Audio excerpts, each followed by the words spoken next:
सिंधुदुर्गचे पालकमंत्री नितेश राणे यांनी वाळू माफियांचे हात तोडण्याचे आदेश दिले आहेत. खरं तर वाळू माफियांवर कारवाई केली पाहिजे आणि त्याचं सगळ्या सिंधुदुर्गवासियांचा त्यांचा त्याला पाठिंबा आहे. परंतु अशी आदेश किंवा कारवाईचा बडगा दाखवण्याचा फक्त दिखावा हा फक्त हप्ते जास्त वसूल करण्यासाठी आहे का, हा सिंधुदुर्ग जिल्ह्यातील जनतेला पडलेला प्रश्न आहे. कारण आपण कारवाईचा आदेश देत आहे, परंतु महसूल विभाग फक्त दिखाव्यासाठी कारवाई करतोय. पुन्हा पुन्हा तेच वाळूचे रॅम्प पुन्हा पुन्हा बांधले जातात.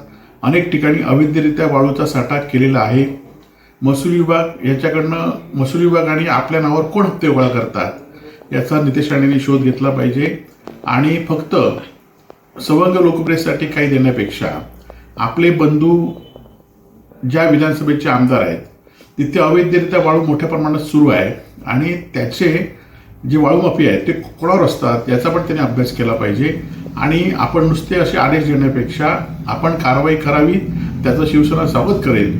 नाहीतर फक्त हप्ते वाढवण्यासाठी कारवाई असेल तर निश्चितपणे शिवसेना त्याचा विरोध करेल.